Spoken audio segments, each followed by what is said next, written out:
I'm going to try to be quick and then take questions. This would have been a lot of fun yesterday when my phone was blowing up. I'm blind at 49. I'll make it quick. Somebody passed up this tremendous joke. I'm not going to take credit for it, but I will steal it. An Auburn fan and a Tennessee fan walked into a bar, and both of them were wearing their respective team ball caps. They walked to the bar and ordered a draft beer. The bartender looked at the Auburn fan and said, "Do you know what the letters on your hat stand for?" The Auburn fan said, "No, what do they stand for?" The bartender replied, "Alabama usually beats us around November." The Tennessee fan pointed at his cap and said, "Us too." They can't do that. That was tremendous. I told Coach Hatcher my favorite conversation I had with a football coach this fall was with his son after the Florida game. Chris Hatcher, head coach at Samford University over in Birmingham. I called him after his narrow loss to the mighty Gators in Gainesville. And I called him, I said, I know the real Coach Hatcher is so proud of you. And he said, "Schlabach, you have to get me an SEC offensive coordinator's job. I just hung $100 on the Gators in the dang swamp, and I got to ride 8 hours in this bus back to Birmingham before I can even have a beer to celebrate." But it was good. That was a heck of a ball game. I see King Kemper in the back. I got to thank him. He called me out of the blue about a month ago, and he said, "You remember when you got me those tickets for the national championship game between Auburn and Oregon out in Arizona? I want to return the favor. I got 2 for Georgia, Bama. You can have them." I didn't tell him at the time when I gave him the tickets, those were Cecil Newton seats, and he wasn't allowed in the building. That's what I got. But King said he's got 4 more if anybody wants them. As we sat home, I'm trying to see if somebody got fired.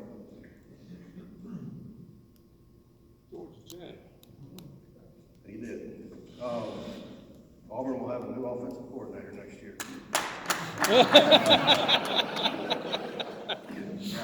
He almost beat Alabama with a quarterback with one leg. Unbelievable. Don't get what you deserve.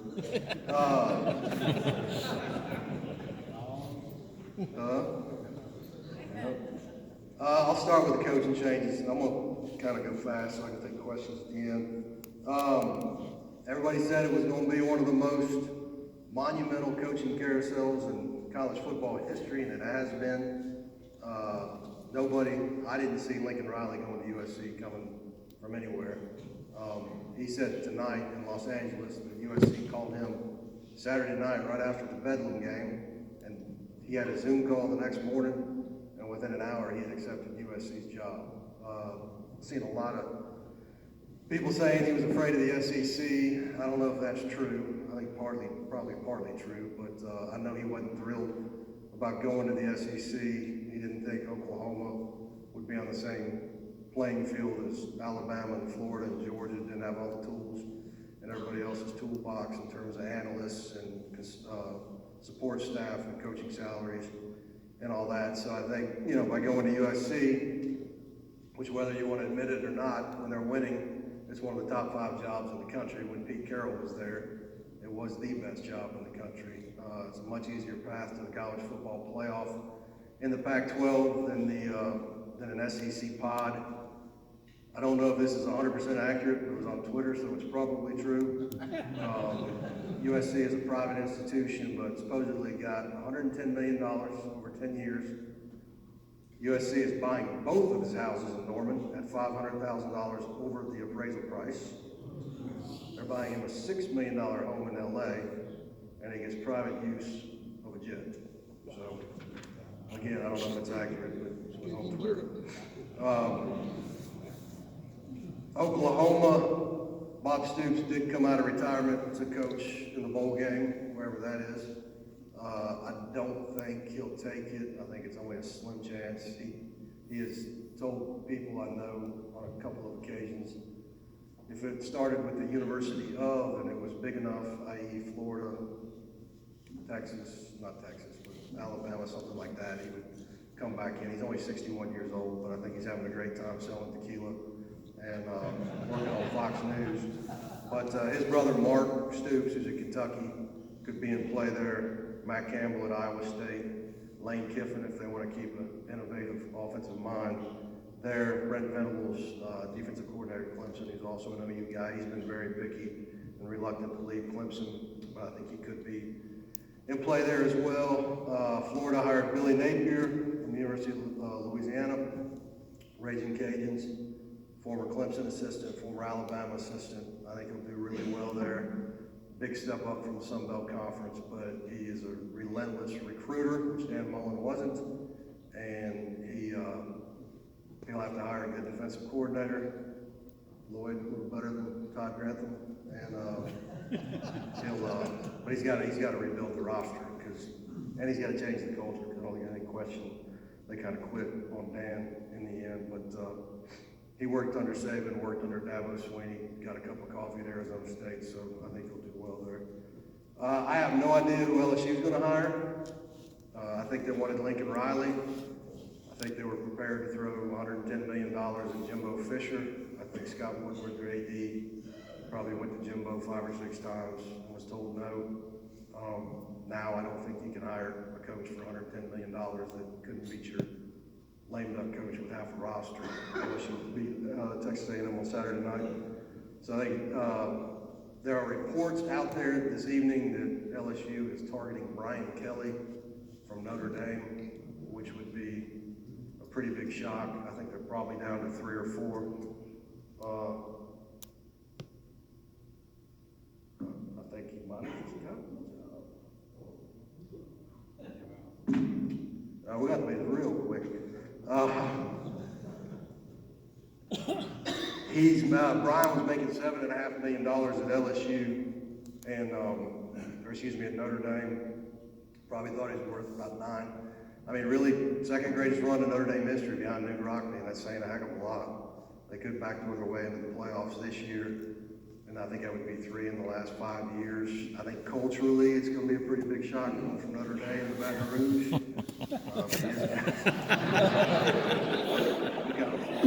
That's really true. Marcus Freeman, his defensive coordinator, is fantastic. LSU tried to hire him last year. LSU, I've always said, is one of the top 5 jobs in the country because every kid at Louisiana high school wants to play at LSU. They grow up, everyone wants to play at LSU for the most part, 95% of them. Georgia kids want to go to Georgia, they want to go to Alabama, they want to go to Auburn. Florida schools come in, you got kids going to Ohio State, California, they're all coming out east. LSU, those kids for whatever reason have an affinity for LSU, and LSU has got Louisiana's got great athletes. So I thought Lane Kiffin would be a great hire there. It would be scary what he could do with that talent on offense, but apparently Woodward thought otherwise. Virginia Tech, hearing Brent Pry, the defensive coordinator at Penn State, a lot. They wanted Billy Napier, had offered him a 7-year contract, and he ended up taking the Florida job. Virginia Tech's a tough job. I covered them for about 3 or 4 years when I was at the Washington Post, and it's in the remote part of the state, down in Southwest Virginia. It's gorgeous, but I think they now realize how good Frank Beamer was because it's been really tough to get it back to that level. Washington just hired Fresno State's Kalen DeBoer tonight. That's done. Duke, David Cutcliffe stepped down. Mike Elko, the defensive coordinator at Texas A&M. Tony Elliott, the offensive coordinator at Clemson, whose stock dipped a little bit this year. Freeman and Army's Todd Monken, who I think would be a great hire. They're will be in play there. Jacksonville State hired Rich Rodriguez.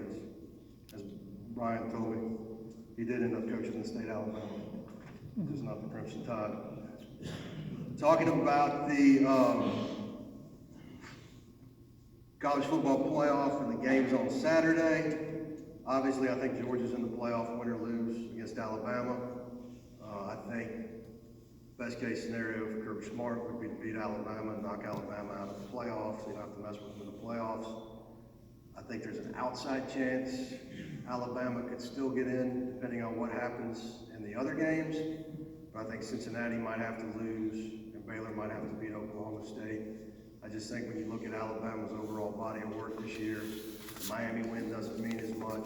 They beat Ole Miss pretty bad, but other than that, just not a lot. I mean, closer than expected wins over LSU, Arkansas, and then Auburn in the Iron Bowl. Just really haven't been all that impressive. I mean, for Georgia, as I told Bill Shanks earlier, it's now or never. You got to do it. You got the better team. You got a sizable advantage on the line of scrimmage. Alabama's given up 35 sacks, which is tied for 108th in the country. They've had problems at right tackle, center, left guard for most of the year. They're still rotating guys in over there. Chris Owens started at right tackle. They replaced him with Damian George. Chris Owens was back in the game against Auburn. They pulled the center against Auburn and put in a kid who wasn't even on the two deep who finished the game. So it's been a mess. They have not. They've scored 20 rushing touchdowns this year, which is the fewest they've scored since Saban's first season in 2007. I'm trying to find my numbers. They've had one rushing touchdown in the last 3 games, SEC games, none in the last 2. I mean, they couldn't pick up 4th and 1s. I mean, and Georgia's defensive front, I mean, you guys have seen it, it's just been dominant. It's the deepest, most talented, and most athletic defensive front I've seen in probably the last 10 years. Rotating guys like Jordan Davis, Devontae Wyatt, Jalen Carter may end up being the best one out of the whole bunch. He's certainly the most athletic at this point. But, you know, again, you got to beat Alabama. They got to keep Mechie and Jamison Williams in front of them. In the secondary, they got to get pressure on Bryce Young. They've been able to apply pressure in most games with only a 3-man front, but it may take a little bit more than that. So I would think Dan Lanning and Kirby open it up. Auburn played press coverage on the outside and just went after Young the entire game. I think they tackled him. They had 7 sacks and 17 plays of 0 or negative yardage. I mean, that's just incredible from an Alabama offense. Brian Robinson, their running back's got a hamstring pull. Is questionable to play. Talked to Saban yesterday. He said it was going to be day to day, but I'd be surprised if he'll be at 100%. They've only got one other scholarship tailback on their roster, Trey Sanders.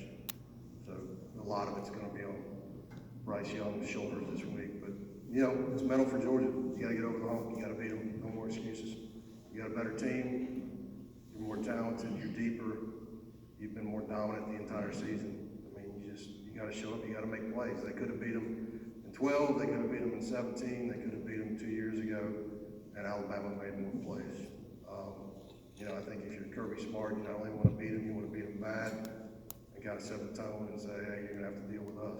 And I predicted before the season, and I rarely get any of these right, but I did have Georgia going 12-0, 8-0, at Alabama going 11-1 and 7-1. I had Saban losing to Jimbo Fisher, the first assistant coach he lost to. I called that one. And then I had Alabama beating Georgia in the SEC championship game. Georgia turning around beating Alabama in the national title game. But I think Georgia beats them on Saturday. If Georgia wins, they'd be the 1 seed, probably go to the Orange Bowl. Michigan, why? Why not? Texas? Yeah. I'd rather go to Texas. But I thought maybe Texas because of recruiting, because Kirby would like to go further west a little bit in recruiting. They got a pretty good foothold in South Florida, but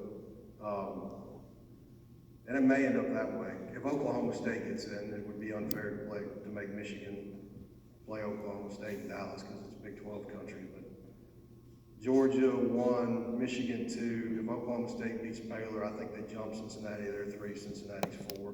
You could flip them either way. Georgia would have first preference, but I think there would be some hesitancy from the committee to make Michigan play Oklahoma State.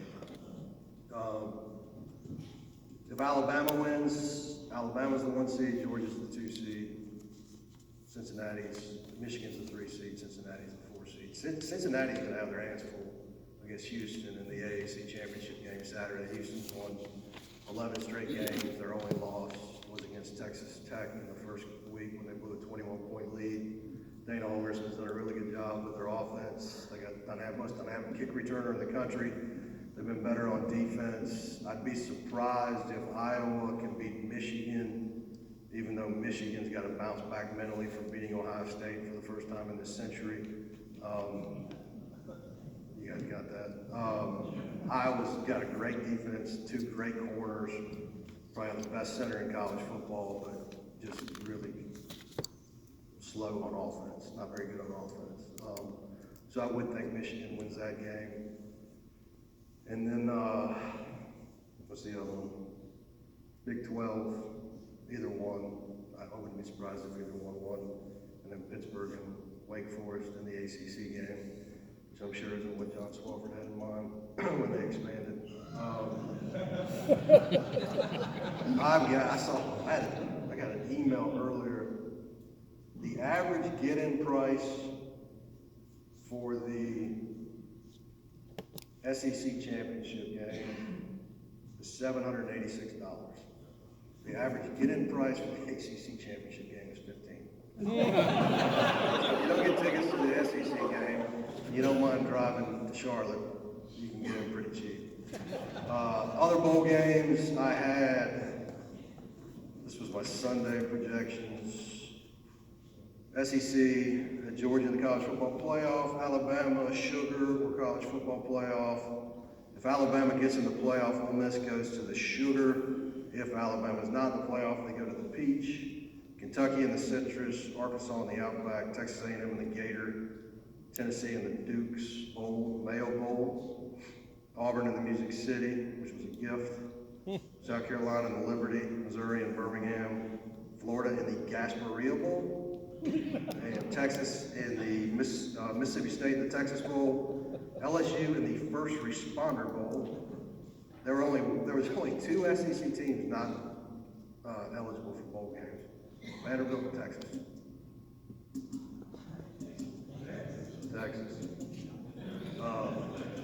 ACC, Wake Forest in the Peach, NC State in the Cheez-It, Clemson in the Gator, Pitt in the Holiday Bowl, Virginia in the Dukes Mayo Bowl, Miami in the Sun Bowl, North Carolina in the Pinstripe, Virginia Tech in the Military Bowl, Louisville and Birmingham, and Boston College in Fenway. Heisman, if Bryce Young plays really well, beats Georgia, goes for 300 yards, 4 touchdowns, probably wins it. I think C.J. Stroud's Ohio State quarterback, his candidacy took a hit last week. Kenneth Walker III, Michigan State's probably going to be in the top 3. He's the leading rusher in the country. I think there's a really good, depending on how they play Saturday, Jordan Davis, the nose guard from Georgia, Will Anderson, the edge rusher from Alabama, and Aiden Hutchinson, great defensive end from Michigan in the Big Ten game. I think any of those 3 guys can be invited to New York for the Heisman Trophy ceremony. Defensive guys usually aren't included, but I think this is a different year, and I think those defensive guys are finally starting to get some recognition. Jordan Davis is probably the most talented college football player in the country, but he only plays about 33% of the snaps. I've seen straw polls the last couple of weeks that had him 3rd in the Heisman race, but it's going to be tough for a nose tackle to win it. One other thing, transfer portal. I'm all for player rights. There's 1,600 kids in the transfer portal right now. Zach Evans, the TCU running back, went in today. Gibbs, the running back for Georgia Tech, went in today. Spencer Rattler, the Oklahoma quarterback, went in today. Jaden Hazelwood, kid out of Atlanta, wide receiver at Oklahoma, went in today. Every time somebody gets fired, every time somebody leaves, half the team's gonna go in the portal.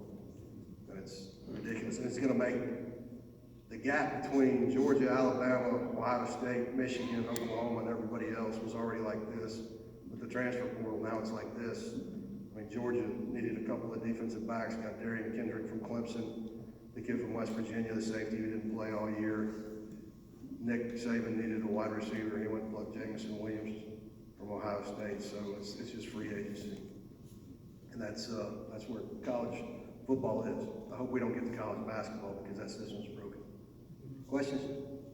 Got one here. I read an article about a kid out in California that had committed to Oklahoma, and when Riley found out, his comments were that was good for California, that he thought he could keep a lot of those California kids out there because they've been losing. They're way down the list as far as recruiting California players. You want to comment on that, Mike? I think in the last 10 years, California schools, in the last 10 years, USC has gotten 30 out of the 143 4 or 5 stars in the state of California. I think with Lincoln's a dynamic recruiter. You know, you look around the country, Matt Corral at Ole Miss is from California, CJ Stroud at Ohio State's from California, JT Daniels at Georgia is from California, DJ Uiagalelei at Clemson is from California. I mean, if you can get 1 or 2 of those kids to stay, USC is going to be a lot better in a hurry. I think Oklahoma's already had 7 kids decommit. For some reason, Lincoln Riley had like 6 or 7 kids committed from the state of California. And now they're all suddenly going to USC, so it's a little fishy. The funny part was, or the ironic part was, at a press conference at Oklahoma today, the OU president, who backdoored the Big 12 and abruptly left for the SEC, said he would have liked more notice on Lincoln Navy, which I found kind of ironic.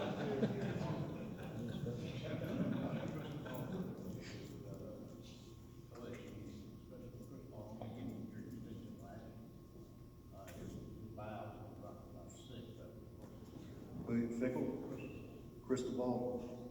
I don't think LSU needs a football coach anymore.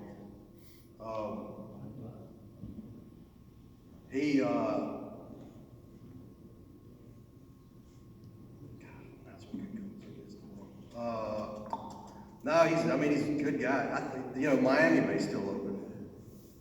They're looking for an athletic director. They fired Blake James a couple of weeks ago.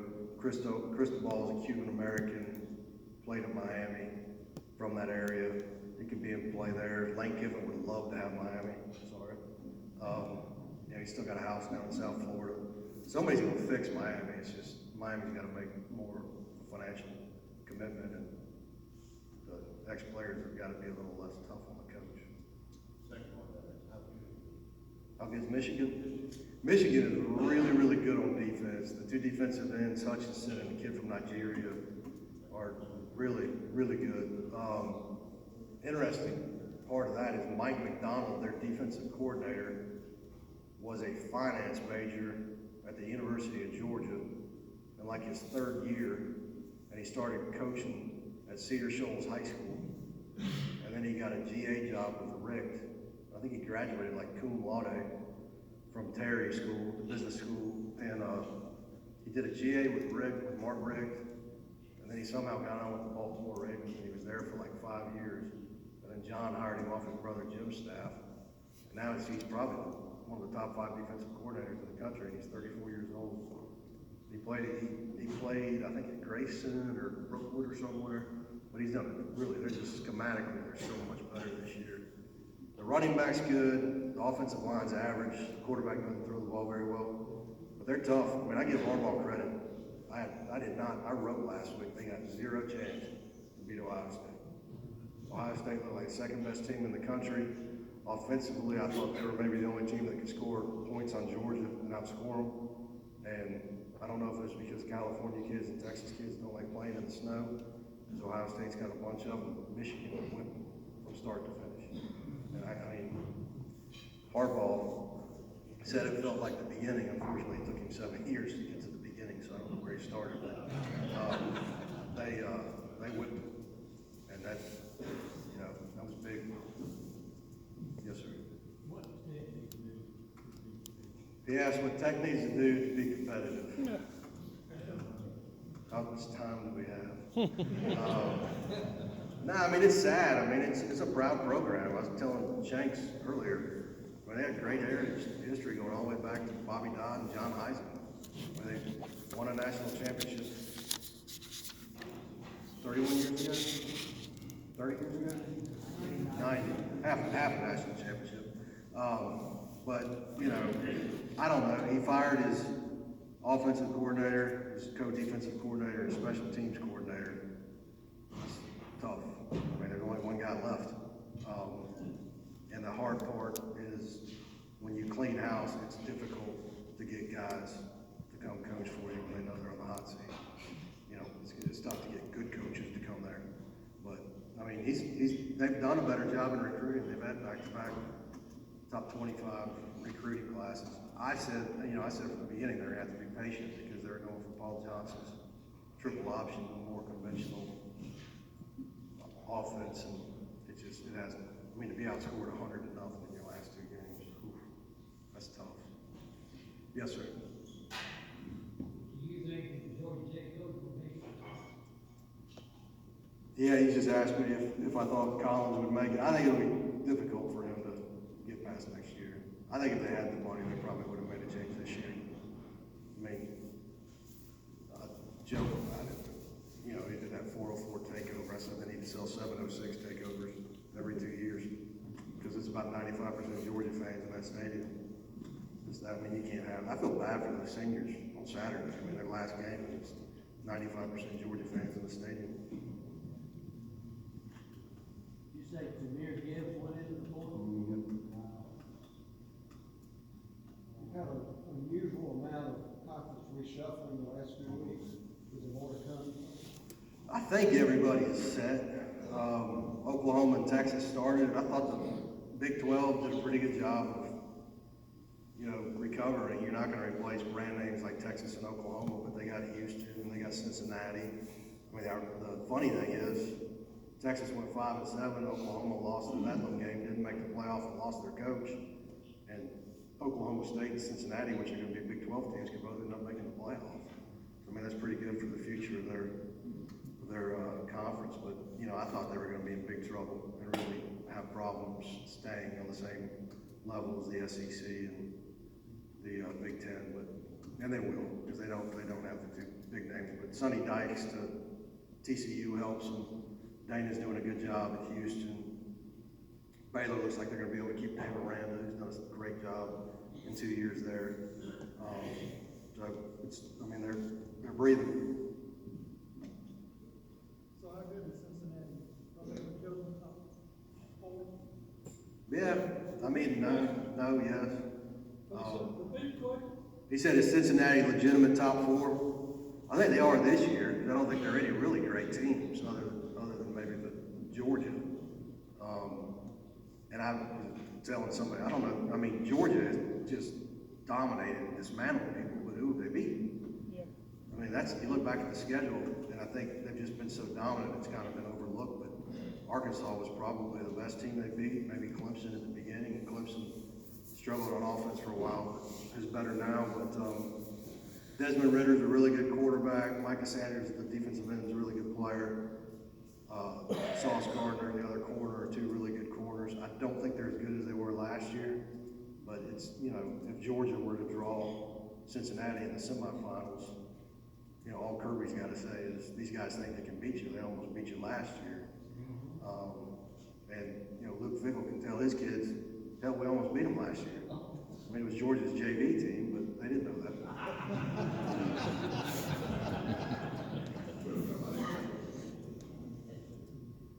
Okay. He asked if Luke Fickell, the Cincinnati coach, was going to. I take that back. I said, I thought he was going to stay, but I think he would love to have Notre Dame, and I think Matt Campbell at Iowa State would love to have Notre Dame. So Brian Kelly does indeed end up at LSU. I think Fickell will go, and I think he's in a tough spot because he could take Cincinnati, the first group of 5 teams, to go to the college football playoff, and Notre Dame would have to wait till January 11th to get him on campus, which he could be, he could be hampered by that or hurt by that and not get the job just because they have to wait till January 11th. If he's the best coach available and wants the job, I think you hire him. I think Jack Swarbrick, their AD, is smart enough to do that. But I think Fickell, he wants a Midwest job. I don't think he wants anything to do with the SEC. He's an Ohio guy. He'd love to have Ohio State as alma mater, but I don't think Ryan Day's going anywhere. But I would think if Notre Dame opens, I mean, it's top 3 job in the country. Fickell, Matt Campbell, maybe Bob Stoops. Hugh Freeze going to catch a ring into what? He's a couple years away. You asked about Hugh Freeze at Liberty. He just re-upped. I think he's making more than $6 SEC coaches. He kind of likes it there. I think his quarterback, Malik Willis, will probably come out. He's done a good job with rehab tour. Is Texas and Oklahoma, is that a good fit for the SEC? He asked if Texas and Oklahoma are a good fit for the SEC. Yeah. Oklahoma is. Texas hasn't won a league championship since 1991.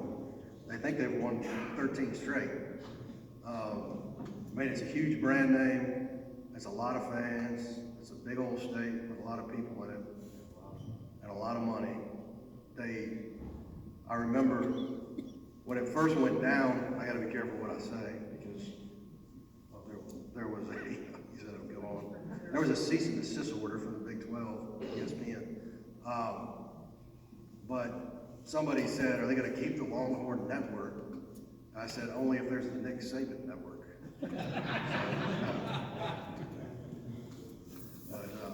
I know. I mean, I think the SEC probably benefits more from having two schools in Texas than Texas does from being in the SEC, if that makes sense. I think it opens the door even more for recruiting in the state of Texas. There are a ton of players. I mean, Texas has just got to get it figured out. I mean, culturally, it's been a disaster. They should have kept Mike Brown. He asked if Urban Meyer will leave Jacksonville and get back into college. I don't know who he would take him at this point. I mean, in all honesty, he's in a difficult spot in Jacksonville. Would Lanning get to the NFL? Yes, Dan Lanning, Georgia's defensive coordinator, would go to the NFL, and would Muschamp slide in? I think Muschamp would definitely slide in. I think Lanning would be a candidate at some smaller FBS jobs, and also Dale McGee, the running backs coach, as an option at Troy. He's from Columbus. Nah, he came from Memphis. You talking about Monken? He's talking about Todd Monken, the OC. He could end up getting a job somewhere, maybe Virginia Tech or something like that. He was a former head coach at Southern Miss. I mean, when you're good, people want your coaches. I mean, Nick Saban knows that better than anybody. You mentioned Jeff Monken and Auburn. Do you think there's any chance that he leaves Wisconsin? He talked to Kansas. He talked to Tennessee. He talked to Ole Miss and Mississippi State. He's tried. He's pigeonholed as a triple option guy, but he can run other stuff. But I mean, he's at West Point. He's got certain kind of athletes. He's going to run the triple option. They run it better than anybody. I mean, he's a really good football coach. You think Bobo will be at Georgia this week? I think I will probably pass Bobo on 83 going back to my house. I think he'll be in Athens by tonight if he's not already there, working on the Crimson Tide. Roll Tide. Do you think having any facility pressure from Muschamp being, standing behind him? I thought he was a pretty good fit for Georgia.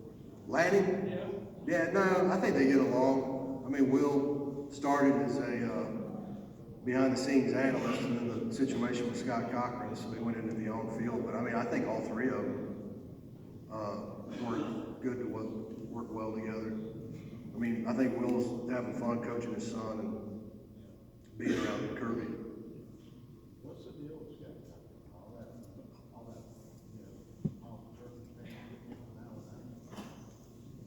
I cannot. No comment.